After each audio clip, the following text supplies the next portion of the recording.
So the transfer window closed last night. I was very, very annoyed. I'm sure a lot of you were as well. I've had a sort of day to reflect, a chance to calm down, and there's a lot of news coming out of the club post-transfer window. So let's sort of do a summary of what happened and what didn't happen. First player to go out was Ayew, 18 to 20 million. We've more or less recouped the money that we spent on the player. Some people liked him, some people didn't, a bit like Marmite. I was one of the fans. I thought he was an all right player on quite a substantial wage. The issue there was he was feigning injury. He didn't want to play for the club anymore. He wanted out. There could be reasons behind that. Indeed, he was obviously wanting to be a first team player. Bottom line is you've got to be performing consistently every week to be a first team player. Sakho, another one. He's been a bad egg. He's been injured for a long time, but annoyingly, when he plays, he tends to score goals. There is going to be a lot more stories coming out from the club with regards to Sakho. Indeed, ex-West Ham employee knows a lot more than most people. He's very close to the player, and I'm hoping over the next few weeks that he will come out with some information. Indeed, Sakho's already been tweeting stuff on the back of Tony Henry's comments, so it'll be interesting to see what the actual story was there. What we do know is the player was injured a lot. We also know for a fact that he did tell the club he was injured when he wasn't injured. I don't know how that works. I think the medical staff would go back to him and say, no, he's playable. He fell out with two coaches, Bilic and Moyes. Clearly there is an issue there. He wanted to play purely for financial reasons more than anything. He was being paid approximately 30 grand a week, and then he would get appearance money, which was sort of layered depending on whether he came off the bench or whether he was in the team to begin with. I know a circumstance under Moyes when he was named in the team. They travelled to the away game and then he was subsequently dropped to the bench, and he questioned why that was the case. Bottom line is that comes down to Moyes. It's not the board's fault. It comes down to Moyes. The other one was Reece Oxford going out to Borussia Mönchengladbach. Again, because we've not really got much cover in central midfield, there are a few sort of eyebrows raised over that. I can tell you now, he wanted to go back. He didn't want to play for West Ham. He wanted to go back to Germany. For whatever reason, Moyes brought him back, probably to look at him. Indeed, he came off the bench to play against Palace. And also played against Wigan. Wasn't totally impressed with the performances, but you've got to give the lad some time. He wasn't really playing for Borussia Mönchengladbach. Approximately, he's on 25k a week. That's a lot more than someone like Declan Rice. So I think, having had a conversation with Moyes, making his feelings very clear, Moyes wants players that want to play for the club. You only have to look at his stance with Antonio the other day when he would turn up late for training and was subsequently dropped. So he cleared the decks and let Oxford go. I suspect they felt they could bring some players in. The Dendoncker deal didn't happen, but from what I'm told, initially they put some money up front with a view to paying the balance in the summer. His club would have preferred him to stay there for the rest of the season before releasing him. They also wanted cover. It amazes me that this thing went right down to the wire, because ultimately we've been looking at him for quite a while. Stuart Pearce had been out to watch him. He would have been quite a good utility player in that he could play central midfield and also central defence. The Russian guy whose name I can't pronounce, Russian captain, scores goals.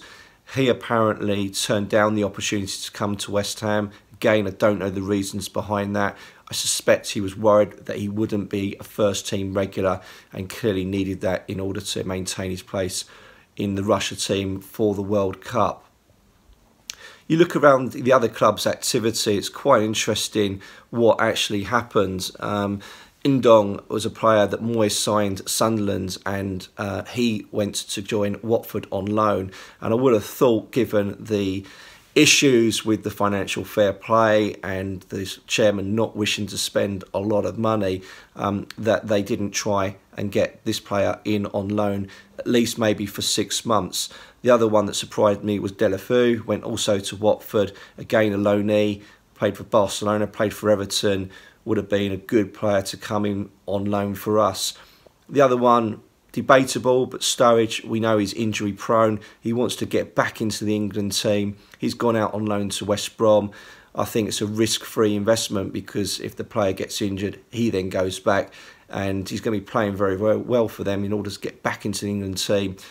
He has got a proven goal-scoring record, so again, surprised that we didn't go in for him. The bizarre one for me was the guy called Badou Ndiaye, who joined Stoke for 14 million, Senegal international. He actually joined Galatasaray in the summer from another club. We were actually after him at that point, and the figure being bandied around was only about 7 million or so. So Galatasaray have made a very, very good profit in a very short period of time. I reckon he's going to be quite a good player, and I would have liked to have seen him join, but on the back of Henry's comments in the press, there's obviously some issues there, and only time will tell as to what that's all about. So we brought in this player from Preston North End. Again, you go on a lot of the websites, the chat rooms, Preston fans, mixed views, but the majority seem quite happy that he's gone. Indeed, I was having a conversation with one the other day about Sean Maguire, who used to play for West Ham, the Irish guy, and they actually said that they rated him much higher than the player we bought. He's a target man, so we need that, because Carroll won't be kicking a ball in anger for... Well, he won't be kicking a ball in anger for the club for the rest of the season, and maybe never again. So we needed a player to bring in. I know we're not totally enamoured by the signing, but let's get behind him. And with regards to the board, there's going to be clearly a lot of marches and negativity. I've got to sit on the fence on this one, guys. You know, I'm not pro-board, I'm not anti-board. What I want to see us is taken to the next level, and I haven't yet seen that. When Dimitri Payet was here, I was like, wow, this is, you know, I want to pay to see this guy. This is a star player. We can build a team around this sort of player. And ultimately, when he signed a renewed contract, I was, wow, you know, we've got him on a long-term contract. He's here to stay. You know, he's a big, big part of West Ham. And then clearly we saw what happened. I think ignoring Payet, because we know the reasons why he left, I'm just a bit worried as to why certain players don't want to join West Ham, and more importantly, why some players desperately want to leave West Ham. You can't necessarily just say it's the manager, because we're on our second manager now. Is it the board? Is it the atmosphere within the club? I don't know. What I do know is the guys pay out some big salaries. Approximately, Carroll's on 90 grand a week. The guy that's come in, Mario's on about 101 grand a week. These players come on in big salaries. Faguli was on mega bucks when he was here, and he was literally a squad player. I was sad to see him go, but a squad player on quite a high fee.